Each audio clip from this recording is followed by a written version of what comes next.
What is up, Bull Nation, and welcome to today's video. Boy, do I have a video that you guys are gonna love, and you guys are gonna abuse this like crazy because this is the best PvP build ever. I mean, it is super tanky. You're gonna be able to tank anything that hits you, and you're gonna deal so much damage, the enemy's not gonna know what to do with you. Now, if that sounds like something you're definitely interested in, a like would be greatly appreciated. And I want you to do me a favor, guys. You see this guy right here that we just killed? I need you to remember him because there is actually a story behind this person and this foe. So make sure you guys keep it locked. So this particular build, guys, is really powerful because it does two major things. Number one, it makes you into an Iron Man. Hence the name of this build, Iron Man build. This thing is automatically awesome. And what could be more awesome than giving you the ability to actually become full iron? Yes, guys, you will convert yourself into full complete iron and will be able to tank anything. You see this sword, blasphemous sword that actually got thrown at me? Tanked. You see this lightning rod that got thrown to me? Tanked. I am telling you, this thing automatically destroys. When you get close to the enemy or the enemies, they won't be able to do anything but hide and go back to their mama's closets and be like, no, mama, I died by a man who was actually wearing a mask that looked like a fly. I am telling you guys right now, it is crazy OP, guys. But remember I told you guys at the beginning of the video to remember this, to remember the person we were killing? Well, let me tell you guys a story. So I did this on purpose because I wanted to showcase the power of this build and what we're doing in the different times we're actually casting this build. So the first time, I don't know if you guys know, but when you play PvP, if you stay within the same vicinity and you actually get killed by someone, you're going to be able to summon the person back up again until they leave the area. And usually people don't leave the area until they get their revenge. So I did this on purpose. I started up the lobby, and I first came into the lobby showcasing the build, not to the full potential, but just showcasing it, what it actually does, and showing him that he could actually kill me because I was almost invulnerable because I am walking so slowly, right? So as you guys see right here, guys, he's fighting me. He throws the blasphemous blade, and I take no damage. I was like, bro, come on, please, bro, please.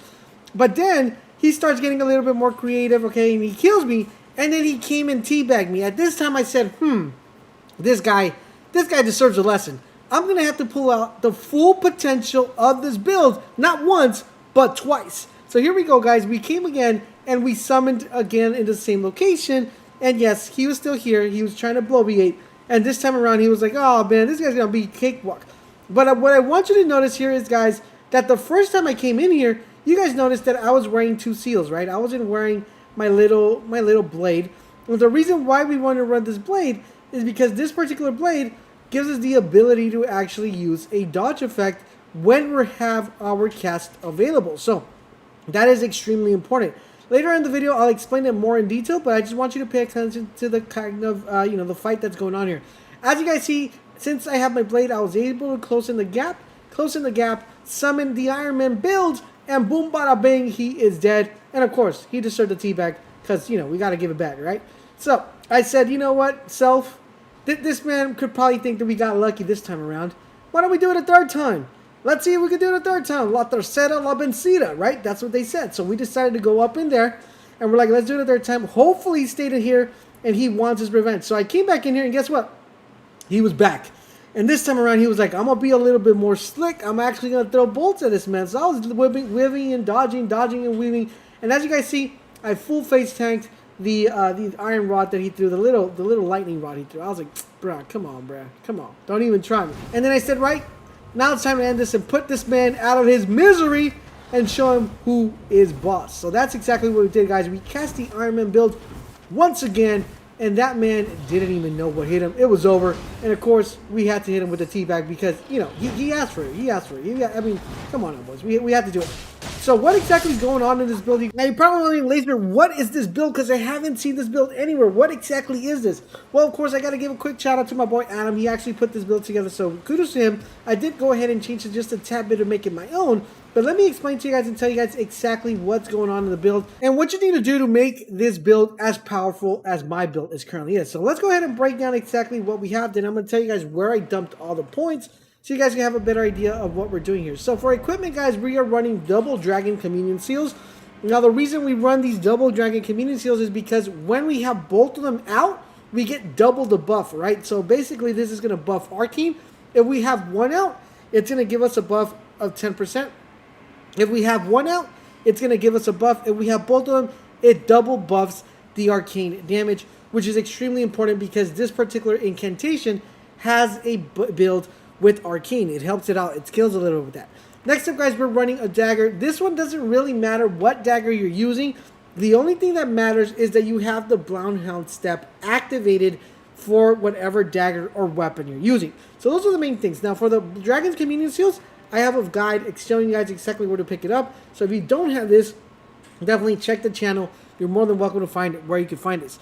Now, the next thing we're running, guys, is the Incantation Scarab. Now, this particular Scarab, guys, is really powerful because it does some really cool stuff. For example, it gives you the ability to reduce the FP cost of the incantation. So whenever you use your incantation, you're going to be able to reduce the cost of that incantation. It does increase the damage you take, but since you become Iron Man, it doesn't really matter because you are going to be able to reduce the FP consumption, but still be able to tank things.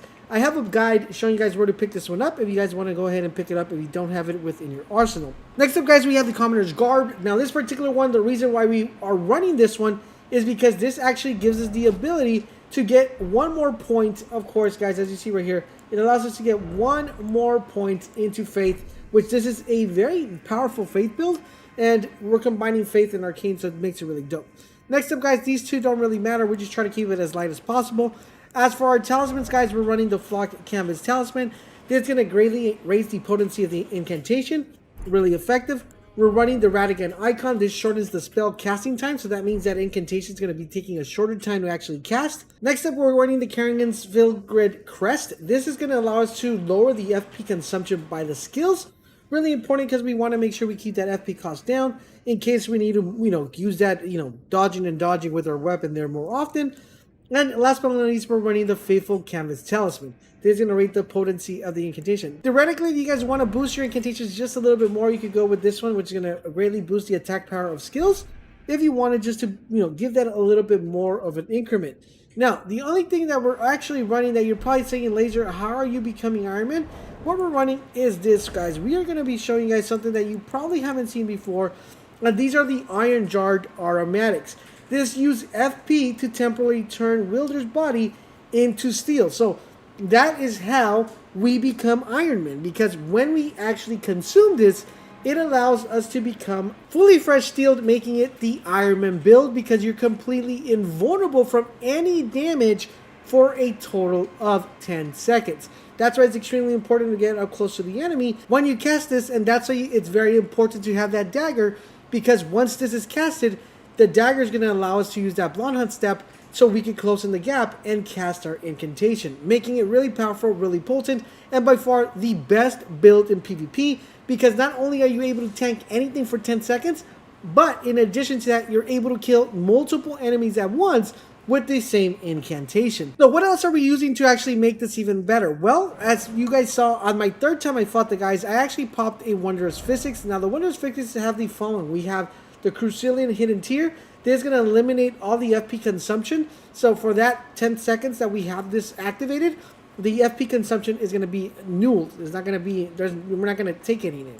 Next up, guys, we're also going to do this one, which is the Crimson Horror Bubble Tier. This is going to convert damage received into HP in mixed physics. So anytime you go ahead and get hit, it's going to automatically convert that damage into health, making you super tanky. Not only are you Iron Man, but you're able to absorb that damage and convert that damage into health, making you extremely, extremely powerful. Now for our Great Ruin, guys, we're using Riker's Great Ruin, which is going to restore your HP upon defeating enemies. This is only if you're fighting multiple enemies, you're going to be getting that health back, so not that much of a benefit here, but it's always good to have it just to get that HP back.